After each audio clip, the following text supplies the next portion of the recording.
Philadelphia Eagles general manager Howie Roseman has some big decisions to make this offseason in-house when it comes to free agency, the NFL draft. Here's what I would do if I were Howie Roseman running the Philadelphia Eagles 2024 offseason. You are Locked On Eagles, your daily Philadelphia Eagles podcast. Part of the Locked On Podcast Network, your team every day.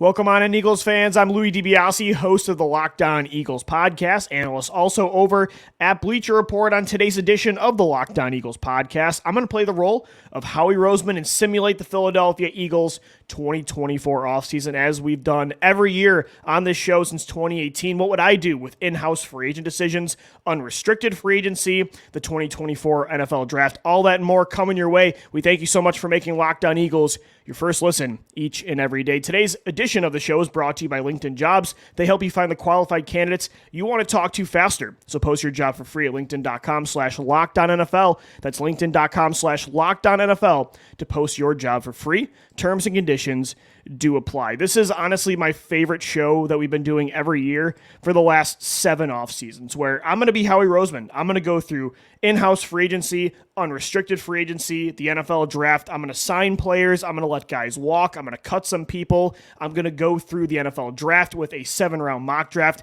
It's a jam-packed edition of the show. Gino Camilleri, my co-host, he's going to do the same thing tomorrow. So 2 back-to-back offseason simulation podcasts for you the next 2 days. What's not to love about scenarios, hypotheticals? This is my favorite time of year, honestly, to do this podcast, and this is my favorite flagship series that we've been doing since we took over back in 2018. And there's a lot of decisions to make this year. It's not the same as last year, although last year there were some big moves, like should you sign Javon Hargrave to an extension, Chauncey Gardner-Johnson? What do you do with James Bradbury and Darius Slay? Like, the consensus was no matter what they do, as long as they retain a few of those core pieces, they have so much of this core already locked up to long-term deals, some young, some older, some smack dab in the middle of their prime.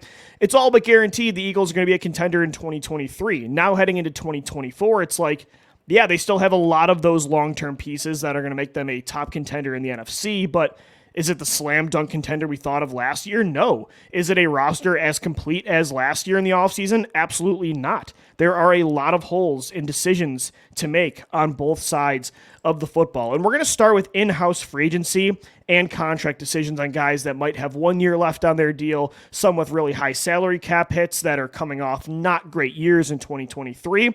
These are honestly maybe the most important decisions because I don't know if there is a whole lot of, there's some free agents you can bring in that'll make a world of difference next year or some draft picks, but a lot of these in-house guys were the ones you thought were going to carry you, and now you got to make the right call on a lot of these players. So if I were Howie Roseman, here's what I would do with in-house decisions. Number 1, I'm giving out contract extensions to 4 main core pieces, 2 on offense, 2 on defense. I'm signing DeVonta Smith at wide receiver and left guard Landon Dickerson, 2 big contract extensions, 2 draft picks from the 2021 class, a first rounder and a second rounder. Are there 2 more important players on offense than DeVonta Smith and Landon Dickerson that are under the age of 26? Like, these guys are absolute studs. You drafted them in the top 2 rounds. Howie Roseman loves to take care of the guys that he picks if they pan out.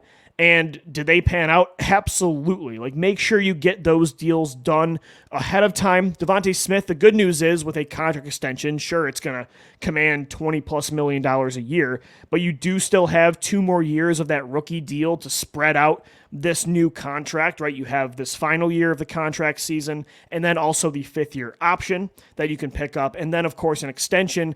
So that those 2 years can help you spread things out like it's done for, a quarterback contract. That's the one perk of having a player in the first round pan out. And then with Landon Dickerson, like, this is his contract year. This is year 4. He's a second-round pick. You don't have the luxury of a tag or a tag you do, but not a 5th-year option. And he is one of the best interior offensive linemen in the league. And with Jason Kelce retiring and Cam Jurgens, I think, is going to pan out at center and Tyler Steen at right guard, but neither one of those are slam dunks.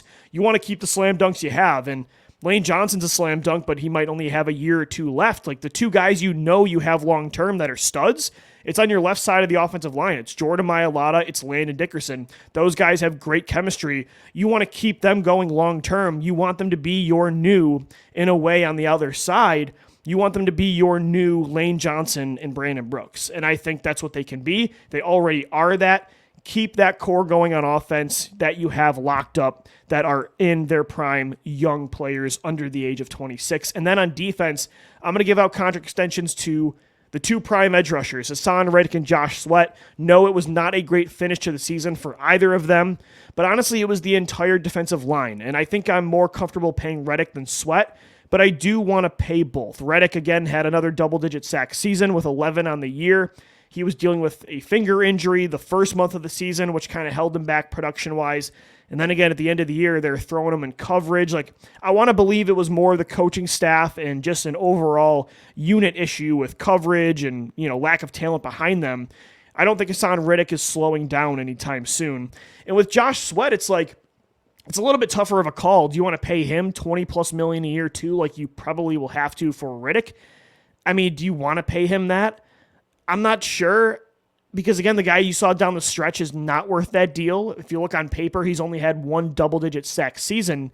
But I do think he's worth paying $17+ million. I want to believe that Josh Sweat's still the elite player we saw in 2022 that had double-digit sacks. The guy the first half of the year that had 6.5 sacks and was by far your best defensive lineman when it comes to consistently getting to the quarterback, especially in the clutch in the second half. Like, that's the guy I want to bank on.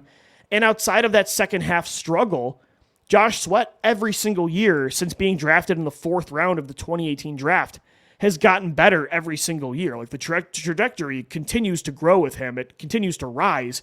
He's only 26 years old. He has all the physical tools in the world. Like you hope that with Clint Hurt now as the defensive line coach that he can get this defensive line back on track. If it was just Josh Sweat that was bad last year and everybody else was producing, it might change my mind a little bit, but you got to remember, it wasn't just Sweat that was struggling. It was Jalen Carter.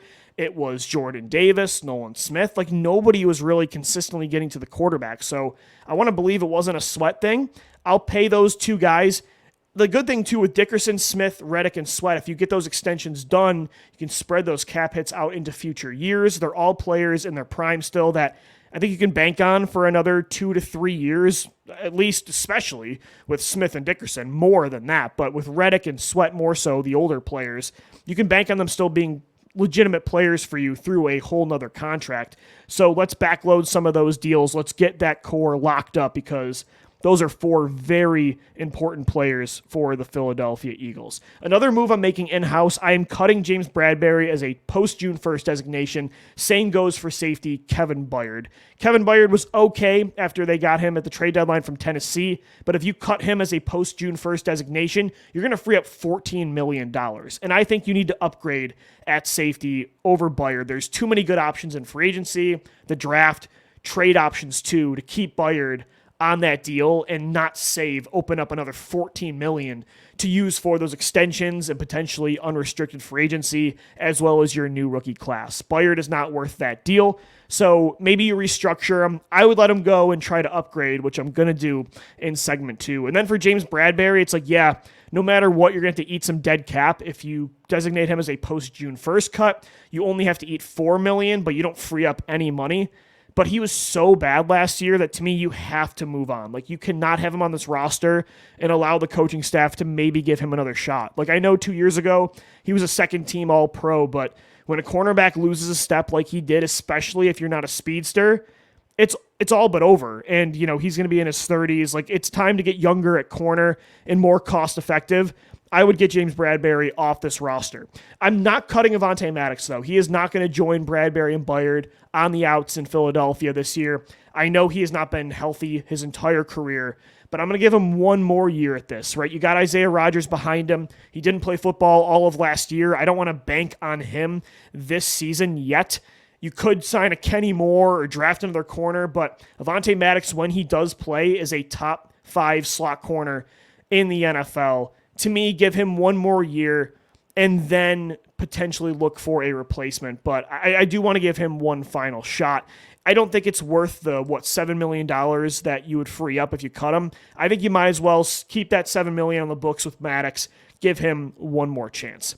And then I'm extending Fletcher Cox and Brandon Graham one more time, one last run in 2024 to one-year deals, if, of course, neither one decides to retire. However, this comes with a contingency. I'm going to make sure their snap count is a lot lower than last year, more so for Fletcher Cox than Brandon Graham. Keep Graham in the role he had. I don't want to rely on these two as much as they did last year because Jordan Davis struggled and Milton Williams didn't really take a big step as a pass rusher and Jalen Carter hit a rookie wall. And on the edge, Nolan Smith did not pan out and Hassan Reddick and Josh Sweat struggled down the stretch. Brandon Graham and Fletcher Cox kind of had to pick up the slack like it was 2017, 2018, and that's not fair to either player, although they both still have some juice left in them and were pretty efficient from the numbers last year. I'm going to sign them to one-year deals as really good depth, but I want to make sure that I don't need them the way I did last year. I want their roles to kind of go back to what it was in 2022. BG, let him get to year 15. Fletcher Cox, one more one-year deal. He still has some juice left in him. Outside of that, though, I'm pretty much letting other free agents walk. DeAndre Swift, I'm actually going to let go. And other free agents at running back could push his market down, right? You know, Saquon Barkley is going to be available, Derrick Henry, Josh Jacobs, Tony Pollard, Austin Eckler. However, Swift is still coming off a 1,000-yard season. He's young, still probably going to be too rich for Howie Roseman's blood and mine as well. They let Miles Sanders walk last year after a similar season. I just feel like even though Swift is a really good player, it's a fun story. He's from Philly. The market could push his deal down where you're only paying like $4.5 million a year on a 2 to 3 year deal. I still think even though that's not bad compared to other positions, what you're paying for the value of a talent you're getting, regardless of position, I still think there are other options you can get for a lot cheaper through free agency, the draft, and the trade market that can pretty much mirror the production of DeAndre Swift last year with a healthier Jalen Hurts and an improved offensive line and run game. So I'm going to let DeAndre Swift go. I'm going to let Zach Cunningham go, Nicholas Morrow, Marcus Mariota, Bradley Roby. Like, get the older role players out of here. Quez Watkins, Olamide Zaccheaus, Julio Jones. It's time to move off of them. Boston Scott even.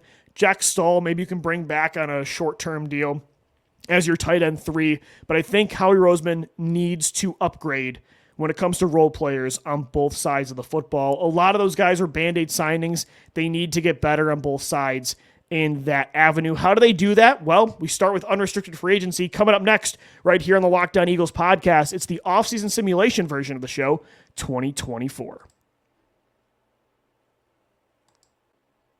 Today's episode of the Locked On Eagles podcast is brought to you by LinkedIn Jobs. When you're hiring for your small business, you want to find quality professionals that are right for the role. That's why you got to check out LinkedIn Jobs. They have the tools to help you find the right professionals for your team faster and for free. LinkedIn is not just another job board. LinkedIn has a vast network of more than 1 billion professionals, which makes it the best place to hire. It gives you access to professionals you can't find anywhere else. LinkedIn does all that while making the process easy and intuitive. Hiring is easy when you have that many quality candidates. So easy, in fact, that 86% of small businesses get a qualified candidate within 24 hours. They know that small businesses are wearing so many hats and they might not have the time or resources to hire. They're constantly finding ways to make the process easier. They even just launched a feature that helps you write job descriptions, making the process even easier and quicker. 2.5 million small businesses use LinkedIn for hiring. So post your job for free at linkedin.com/LockedOnNFL. That's linkedin.com/LockedOnNFL to post your job for free.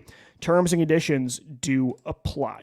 Happy Super Bowl to all who celebrate from FanDuel, America's #1 sportsbook. If you're like me, Super Bowl Sunday is all about scoring the best seat on the couch, grabbing your favorite football snacks. For me, that's chicken wing dip and placing some super bets. I love going with Super Bowl props. They are so much fun, and you can do that through FanDuel. So many ways for you to end the season with a W or 2, maybe even 3. Not only can you bet on who's going to win the Super Bowl between the Chiefs and the 49ers in Super Bowl 58, but FanDuel also has bets for which player will score touchdowns, how many points will be scored, all that and more. New customers, join today. You're going to get $200 back in bonus bets if your first bet of $5 or more wins. So visit FanDuel.com/LockedOn today to sign up. That's FanDuel.com/LockedOn. Make every moment more with FanDuel, an official sportsbook partner of the NFL and the Locked On Podcast Network.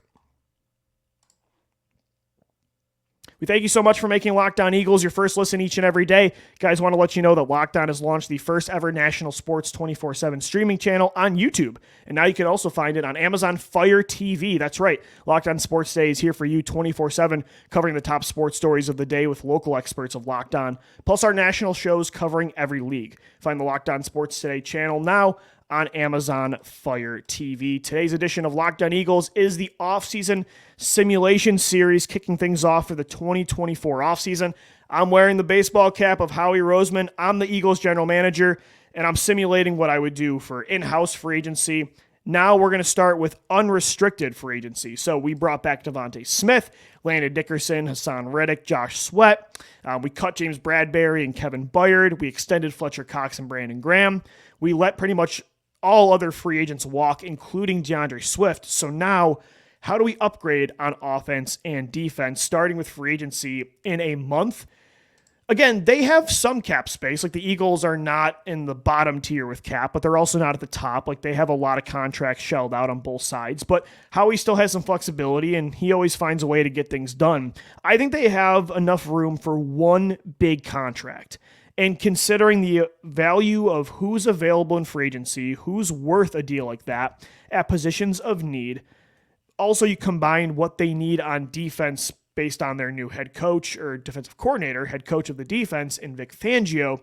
I think if they're going to make a big fish, quote unquote, giant free agent signing, one big contract, it's going to be at safety. And to me, this is the year, yes, most of the time Howie Roseman goes for that tier 2 free agent safety. It's the Rodney McLeod types, right? It's the Chauncey Gardner-Johnsons. Those are the kind of players that he guns for. It was Malcolm Jenkins back in the day as well. That's the kind of guy he wants. But kind of like at linebacker too. He's not, however, totally gun shy where he won't offer the top player at this position in the open market a nice contract. Like in 2022, it was the Philadelphia Eagles and the Baltimore Ravens in the running for Marcus Williams. Of course, he chose Baltimore because I'm sure they offered him more money, but the Eagles were in the market for the top safety free agent.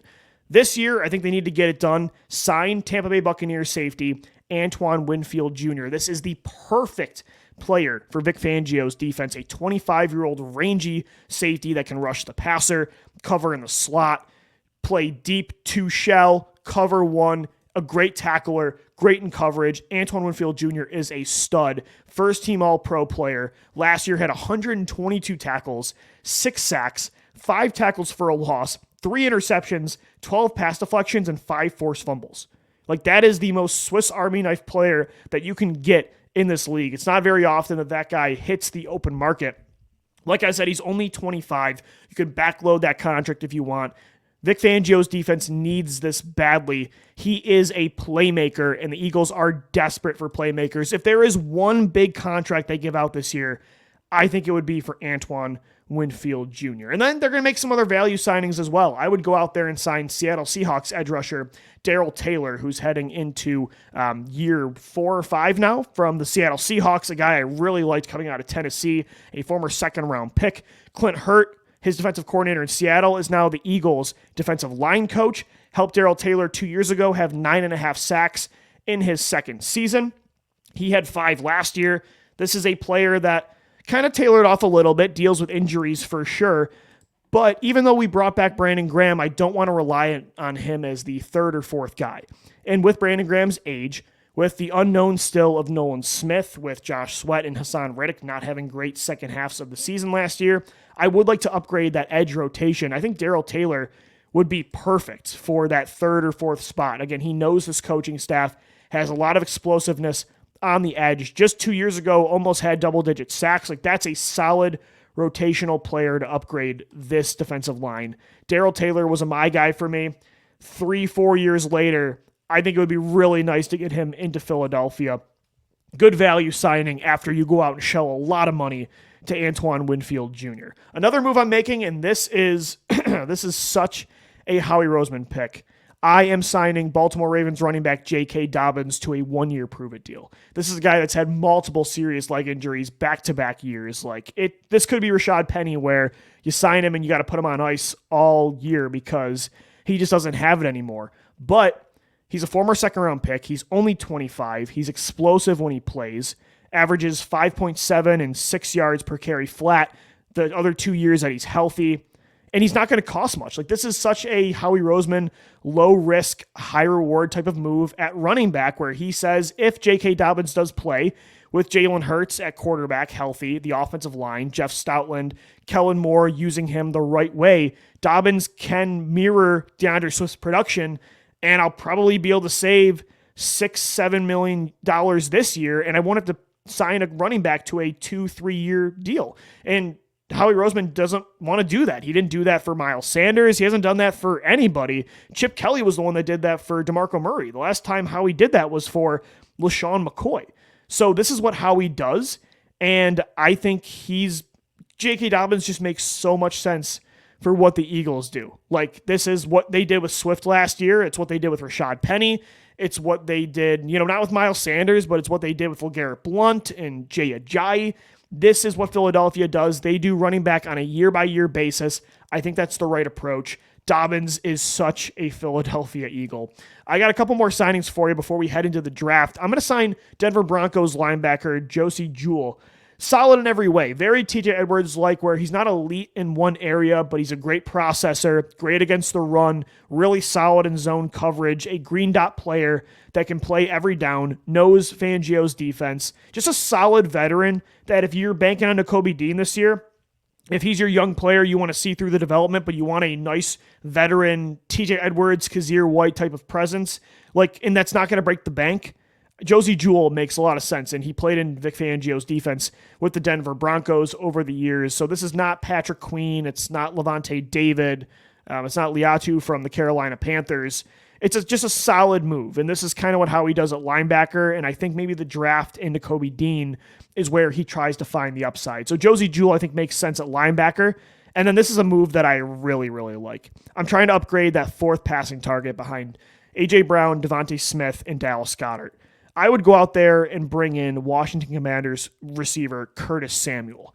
You want a Swiss Army knife that can thrive in Kellen Moore's pre-snap motion offense. You want a guy that can thrive in the slot with Smith and Brown on the outside. You want a guy that can also play in the backfield, very versatile, is a deep threat, run after the catch ability, and he's not going to cost you a whole lot with a pretty deep receiving free agent class this year.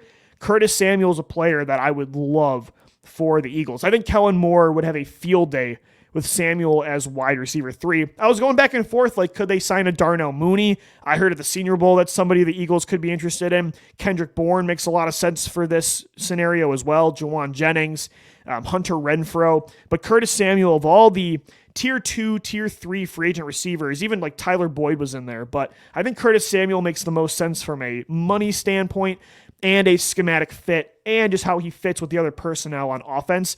Curtis Samuel has always been a fan favorite of mine. Only had 600 receiving yards last year and the year before. He was behind, Terry McLaurin and Jahan Dotson the last 2 years. I think he's that perfect wide receiver 3 in an NFL offense. I think he would be a massive upgrade over Quez Watkins, Julio Jones, and Olamide Zaccheaus. This is a guy that with 2 to 4 touches can make a lot happen, a lot more than the players that you had. One more signing in free agency. I want a veteran backup quarterback here to compete with Tanner McKee.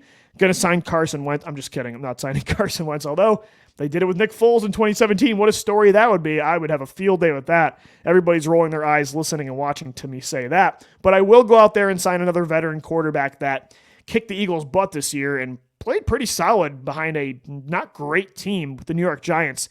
How about Tyrod Taylor, a mobile quarterback that's a veteran, 35 years old, a locker room favorite, still has a big arm, mobility as well to play behind Jalen Hurts. You wouldn't have to change your offense up a whole lot. Kind of around the same logic as Marcus Mariota last year, but I think Tyrod Taylor has much better arm talent than Mariota. So those are my free agent moves. As Howie Roseman, I'm bringing in Antoine Winfield Jr., Darrell Taylor, J.K. Dobbins, Josey Jewell, Curtis Samuel, and Tyrod Taylor. Time now for my mock draft portion of the offseason simulation. Coming up next, right here on the Locked On Eagles podcast.